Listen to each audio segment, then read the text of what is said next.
Hey, y'all. I'm about to go live. Hopefully this works. It's being a little glitchy as usual, so I'm not. Hold on, let me just try and get this to work. It's not working, of course. It's supposed to work. Hold on. Why is it not working? Okay. Connect, stream setup, go live. Okay. If anyone's there, just bear with me here. It's supposed to be working. It looks like it's working, but it's just being weird. Why is this not working? Complete post details. I think Facebook's being a little glitchy.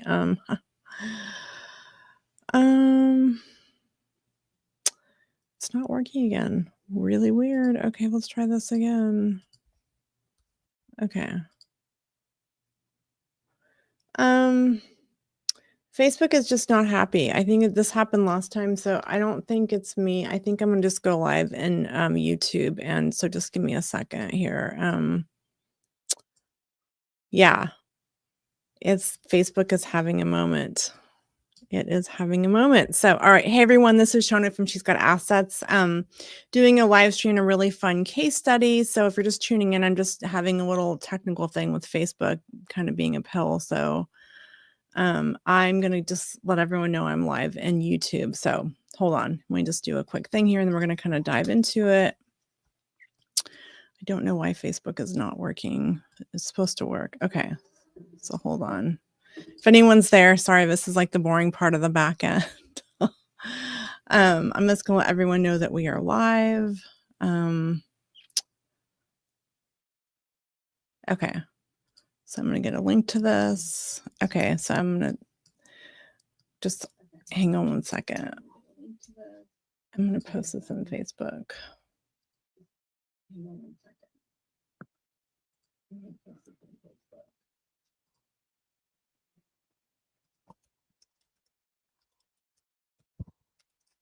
I don't know why Facebook is not working.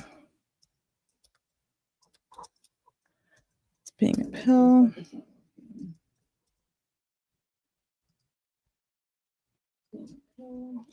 Okay.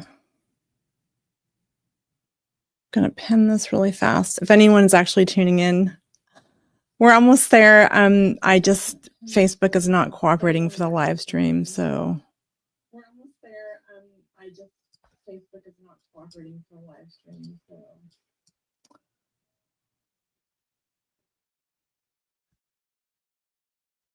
All right, I got to turn this off because I can't.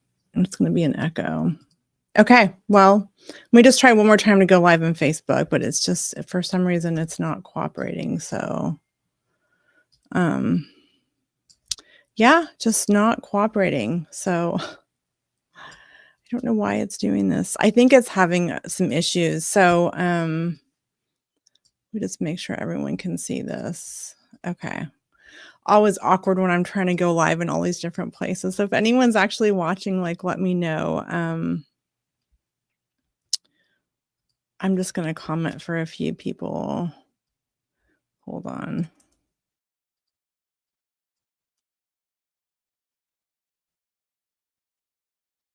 Let's see.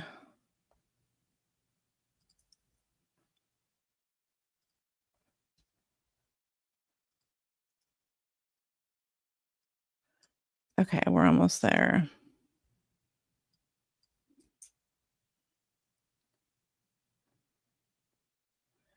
Okay, I don't know what's going on. It's always something. This is the joys of live streaming. It doesn't always work seamlessly like it's supposed to.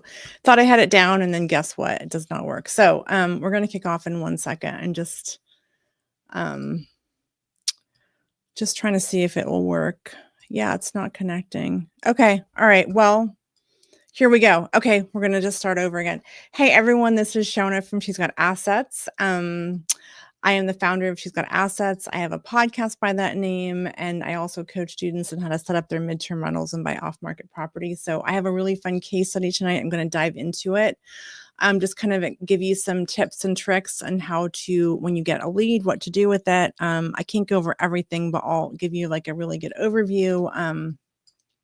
and then we can go from there. So, just I'm going to start kind of high level here. Again, if you're just tuning in, this is Shona from She's Got Assets. If you do hear me and see me, just say hey. Let me know you're calling in from. My live stream is not going live on Facebook, so if anyone's over there, we're live in YouTube and Instagram. Facebook is not cooperating.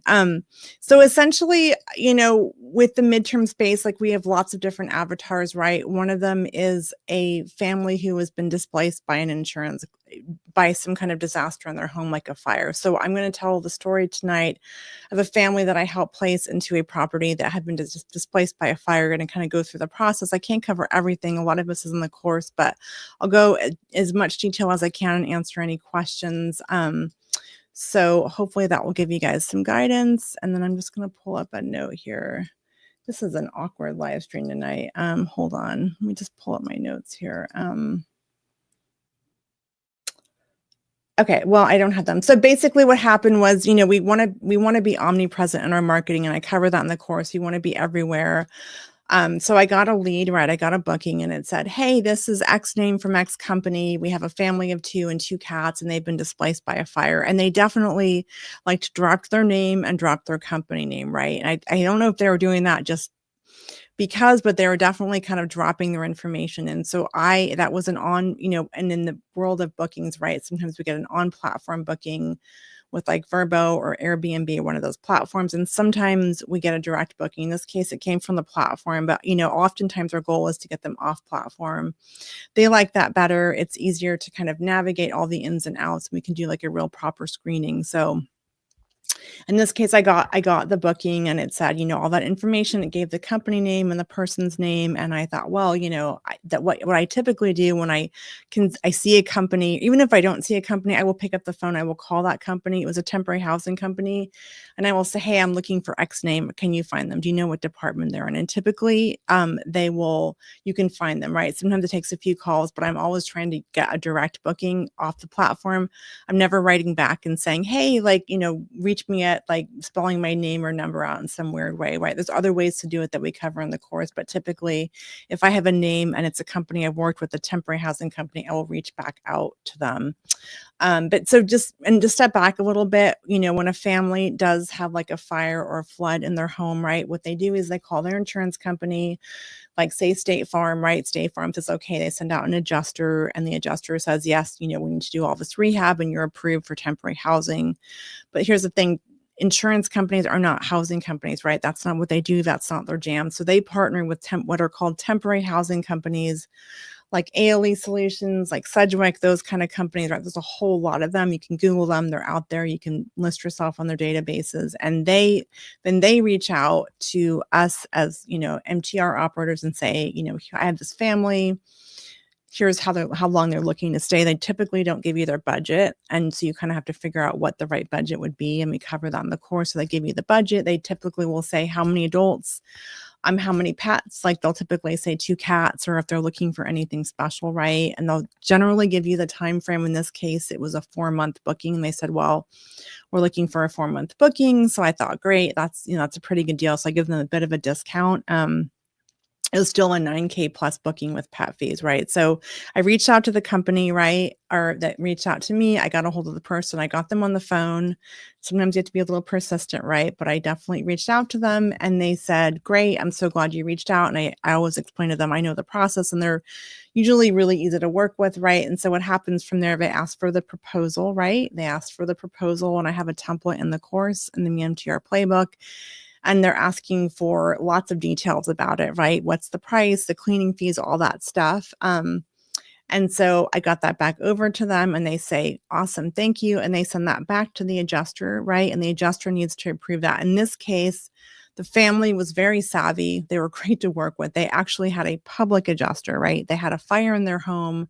I'm not sure how they heard about public adjusters, but a public adjuster is somebody that works for the family that's had the damage, right? They're advocating for the family. They don't work for the insurance company. So typically they can get you more money. They're just better to deal with and they're quicker, right? So that's a public adjuster and they're paid kind of on a contingency basis. So if you haven't heard of public adjusters, it's a great tip.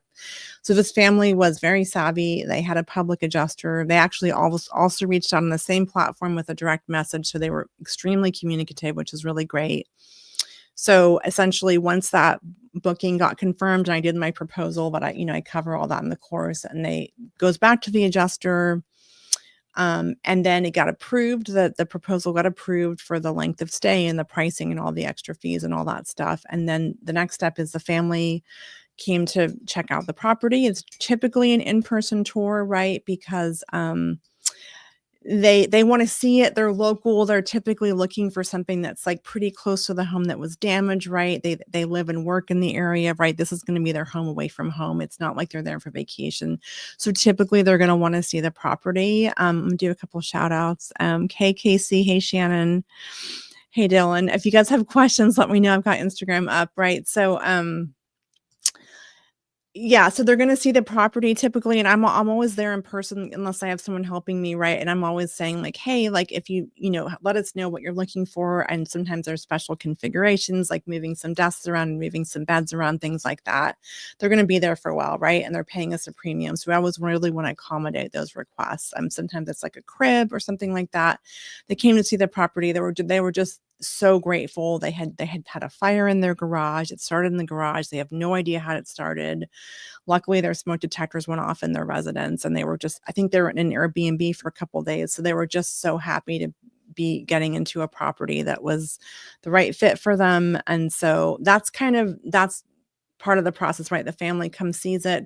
I always explain, hey, I can't guarantee to hold this for you. You need to let your adjuster know. You need to let your temporary housing company know that if you're interested, they've had a lot of inquiries, be sure to follow up with them. And then once it's approved, then they'll approve it. And then essentially you start the paperwork process. Typically there's a paperwork department, and I cover this more in the course, and they'll kind of give you all the information. There's a lot of back and forth, and they typically will want to see a copy of your lease, and I cover how to do that in the course. And also I do recommend screening. I cover the style of screening in the course, but they are in your property. Insurance is paying for this, right? But awesome. You can see me and hear me, Shannon. Thank you. You know the drill.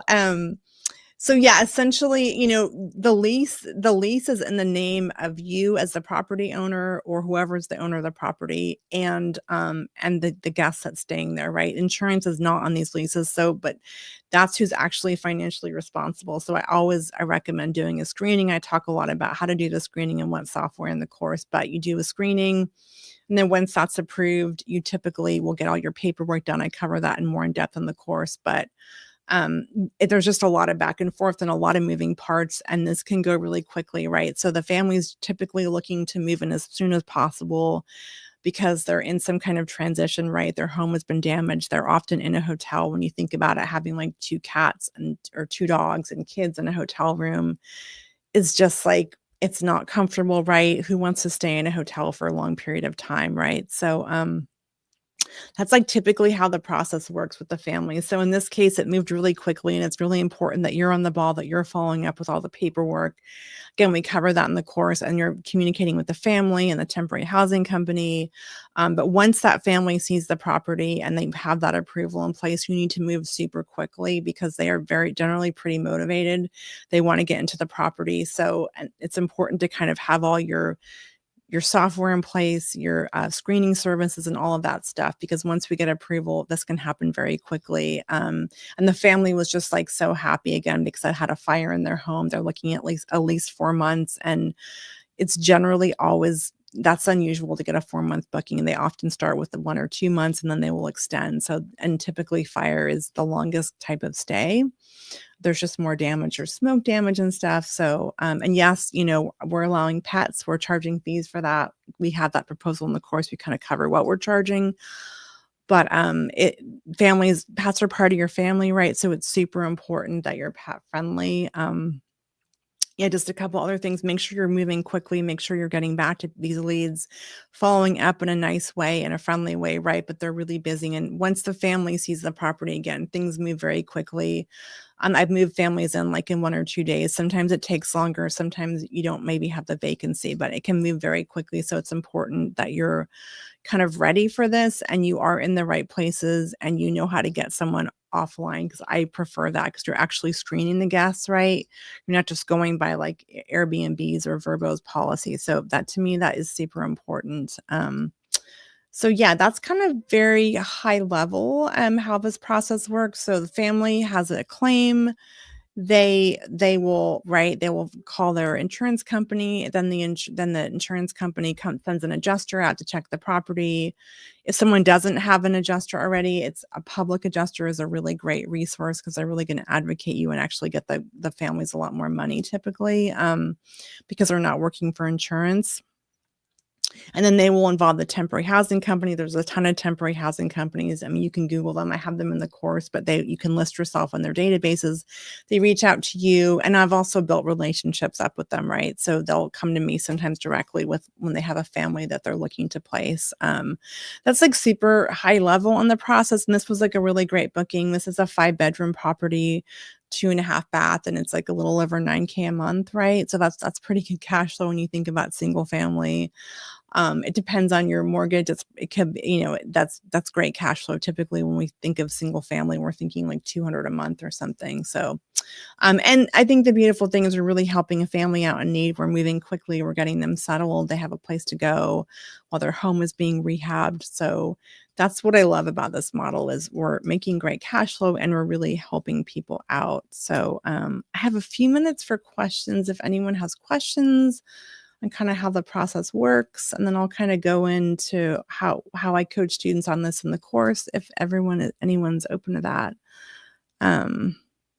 So I don't see any comments. I'm just checking all the platforms. And unfortunately, Facebook Live just did not cooperate. So, okay.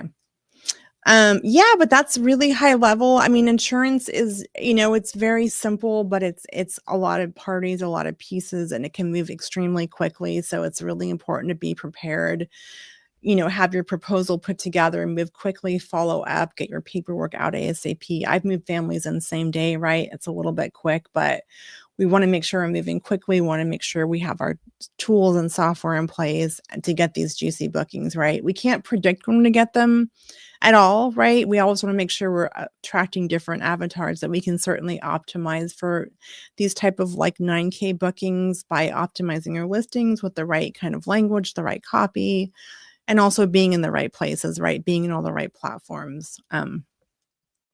So that is kind of high level. I don't see any questions. So this might be a short live stream. I think most people kind of tune in on Facebook. If anyone has questions on Instagram, like totally feel free. But again, I just want to reiterate that these leads can come in. It seems like slow and then they go really quickly. So you really just need to have your paperwork together, have your leads together if you're getting them off platform, which is my preference. We always want to be on the major platforms.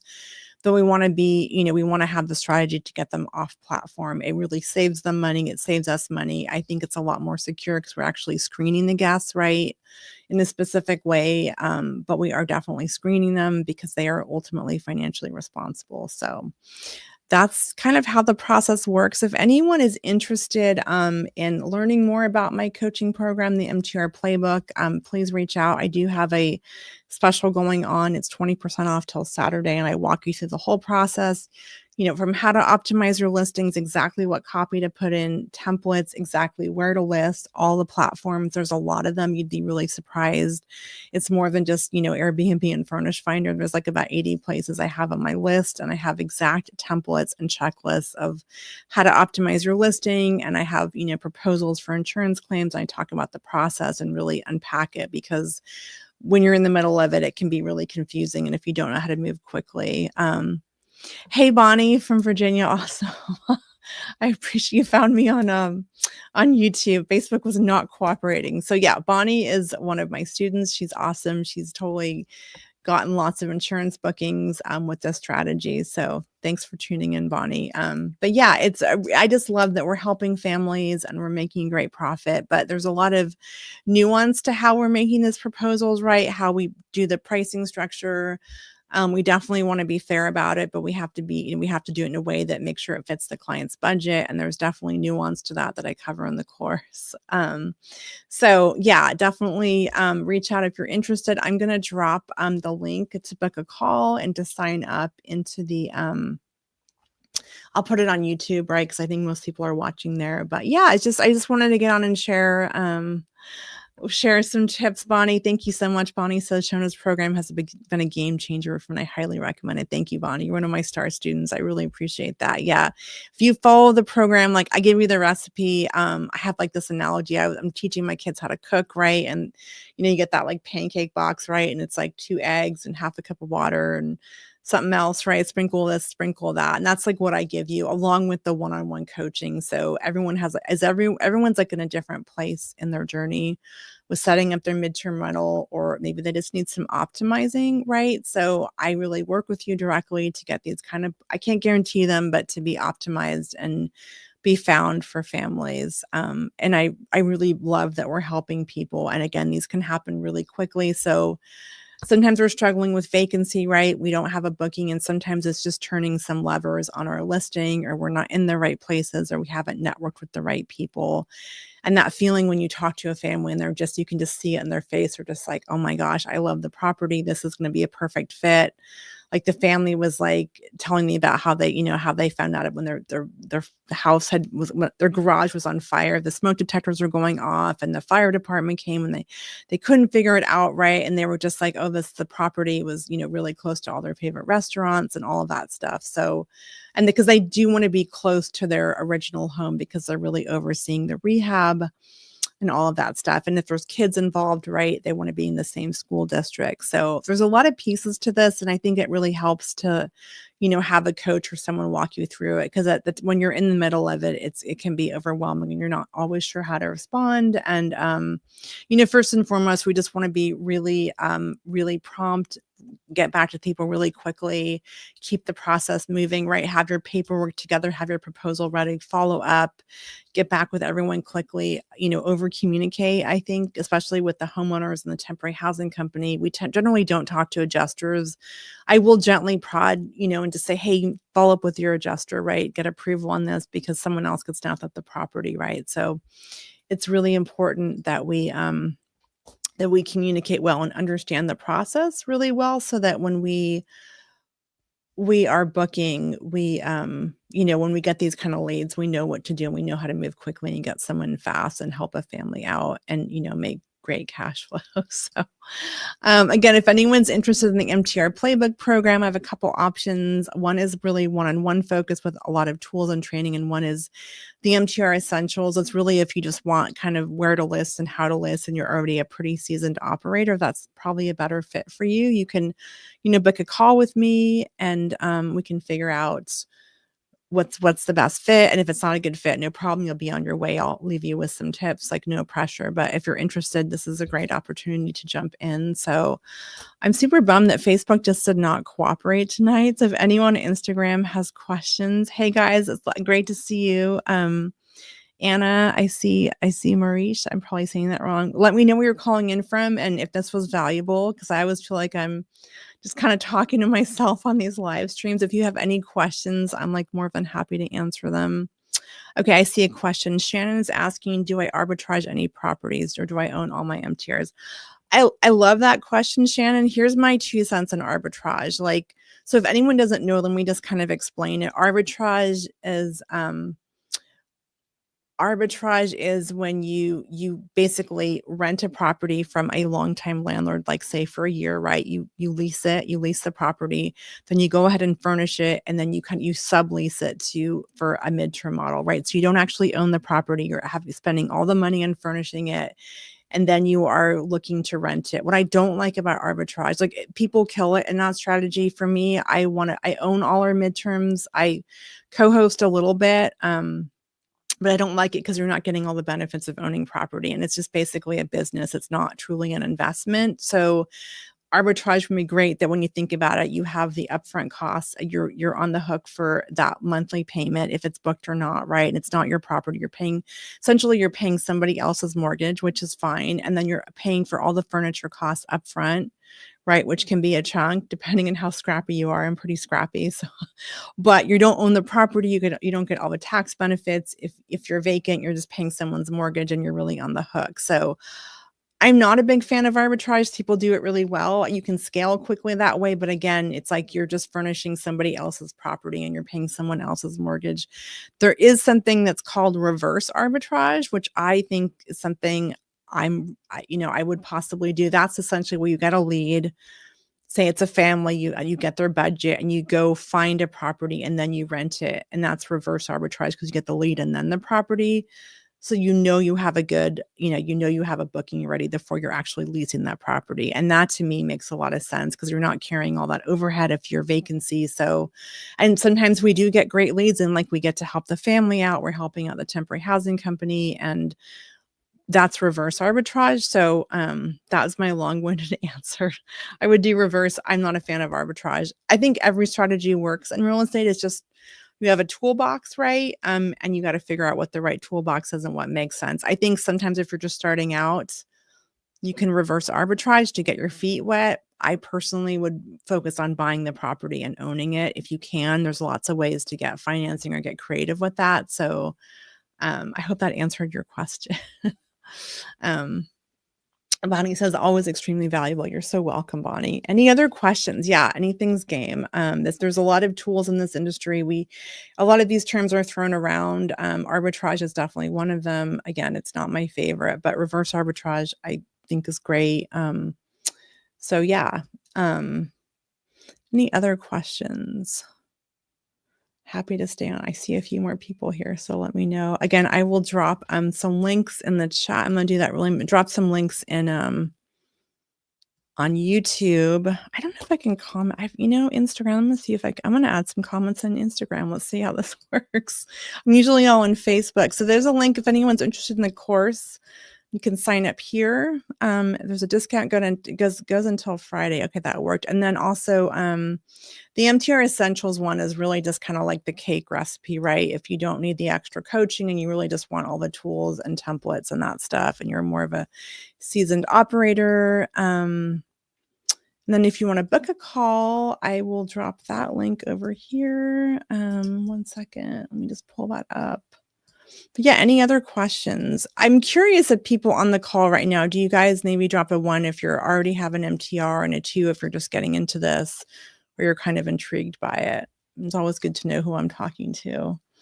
Okay, I'm going to book that. I'm going to drop that link into book. Okay, here we go. I'll drop it in here. So if anyone's interested, feel free to book a call. I've got a few spots left. I'm pretty booked up this week, but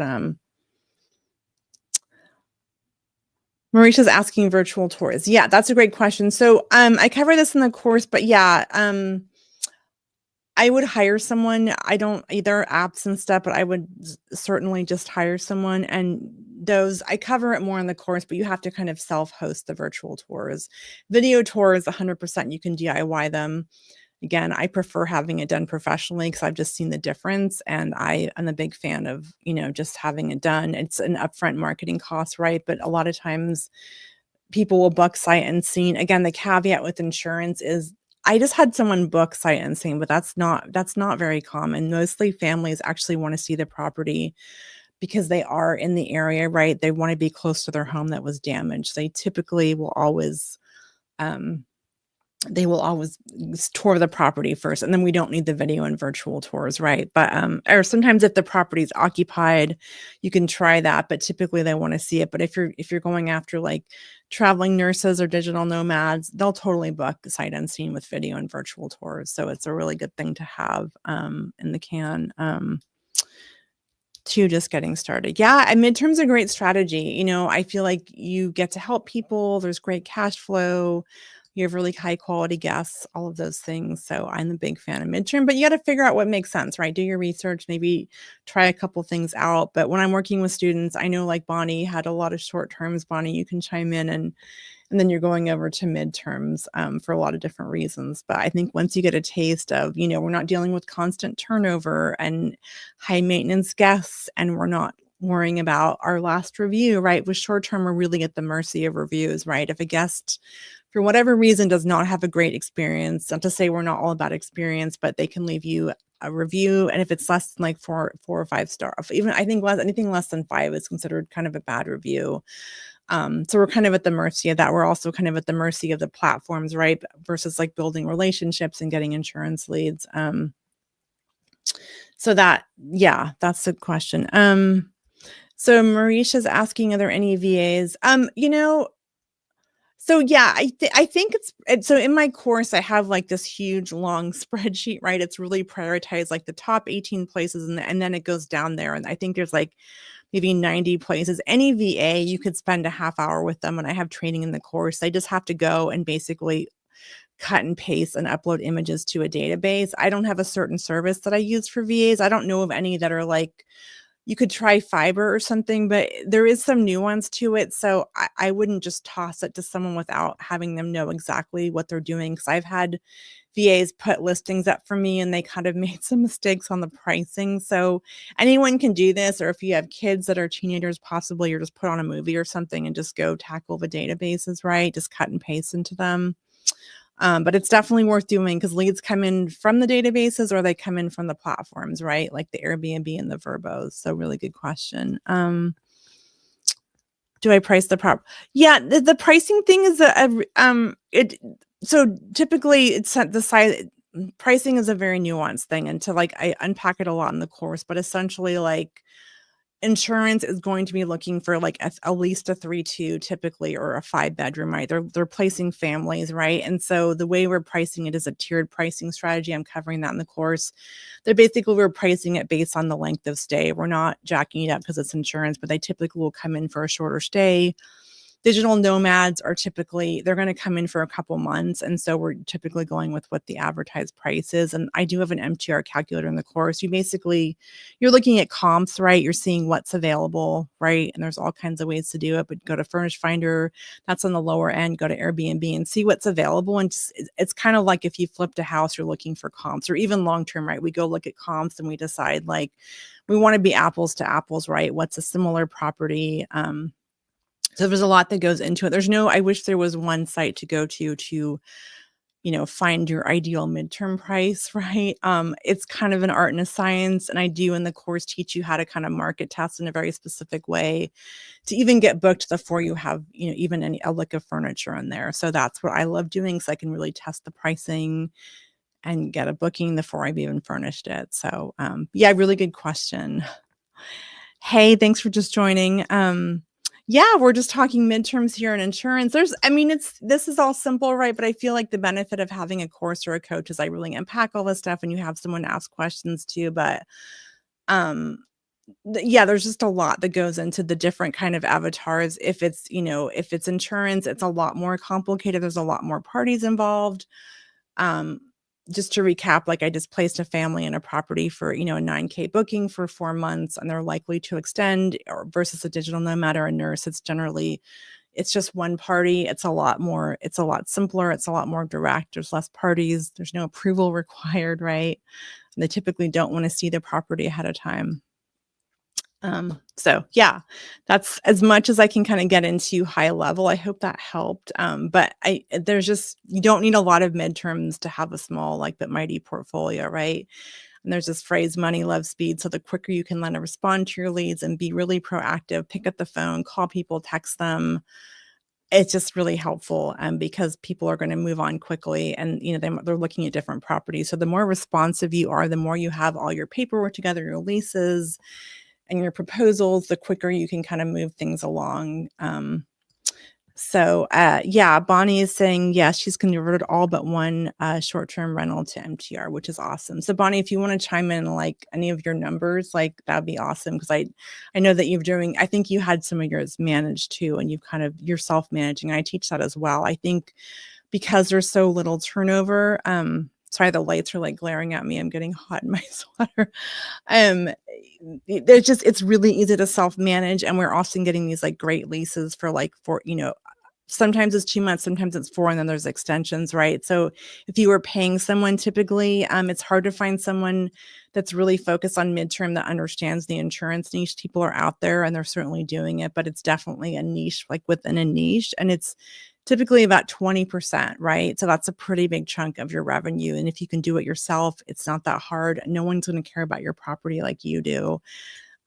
So once you get it figured out, you're going to make a lot more money. You can use that to reinvest, right? So I'm a big fan of self-managing with the right tools and software, right? That's like super important. We don't want to just, collect rent on Venmo or something and not have the right leases in place and the right management software. That's like super important. So, it's all about tools and processes, and having that recipe. So any other questions? I'm so sorry that the Facebook thing did not work tonight. I was just not happy. I don't know why. But yeah, any other questions? I'm happy to answer them. I see a few more people on.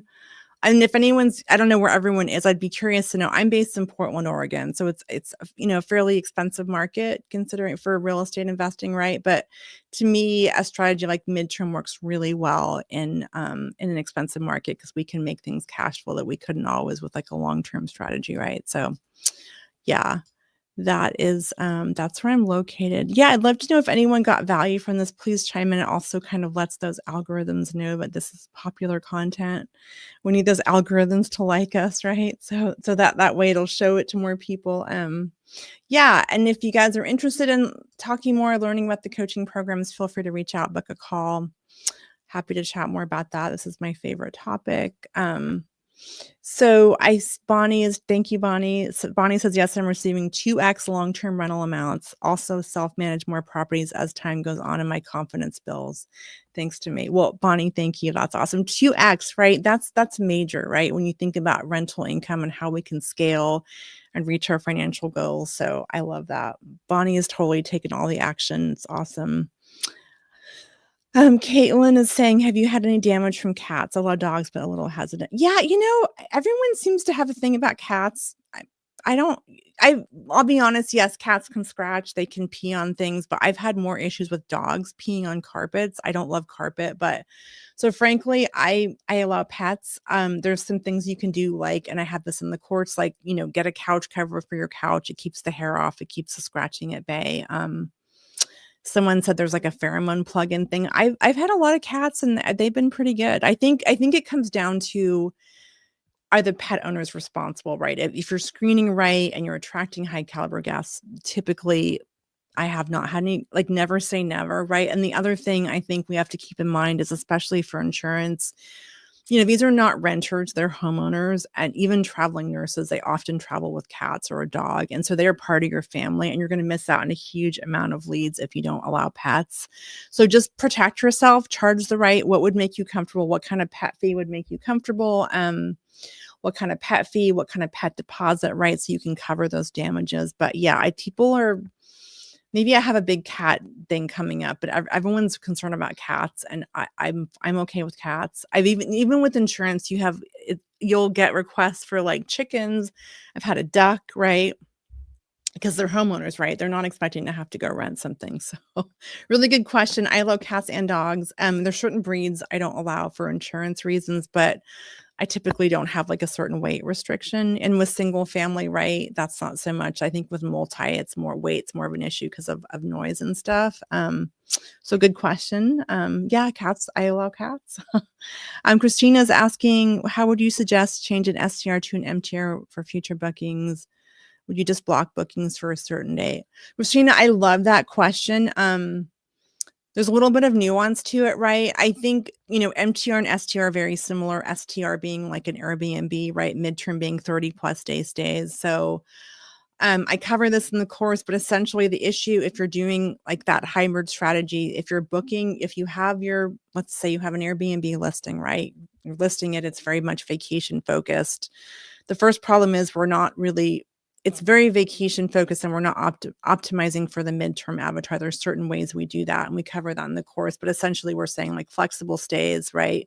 And it's not someone there on vacation. The other issue is calendar management. If we have spotty bookings on our calendar, right? Say we booked a month out and we just have like one weekend booking, right? and someone's looking for like a 2-month stay starting like tomorrow, right? You're not going to show up on their calendar. So there's a strategy we talk about in the course. It's the duplicate listing strategy. So I would recommend you keep your bookings pretty tight and then optimize for midterm. But that's something that's a more advanced strategy because it's hard to do if your calendar is not open because you will not show up in search results. So that's a really good question. Yeah. But that's kind of the workaround for that, right? And then there's different platforms that you're on for midterm, right? So, and I think if you can do the hybrid strategy, you fill in your gaps with short term, and then you kind of optimize for those midterm bookings to give yourself a break. I mean, I remember when I had short terms and I got like a 2-month booking, and it was like so nice to not have those constant, even though we had cleaners and a co-host, it was like, oh, wow, this is really nice. We got a 2-month booking. So sometimes you get lucky, but you won't get lucky if your calendar isn't optimized in the right way. So that's super important. But yeah, really good questions. Any other questions? Oh, Shannon, you're so welcome. Thanks for tuning in. I'm glad this worked on other platforms and usually just Facebook, but I mean, I just had to go with it because Facebook was not cooperating. Any other questions? I see a few more people on. Just type your questions in. I'm happy to answer them. I'm going to share some links too here if you guys are interested in the course or want to book a call with me to see if it's a good fit. I do have a 20% off thing right now. We do cover all of these things, how to optimize for midterm, how to do the hybrid strategy if you are doing some short term and so you want to focus more on midterm.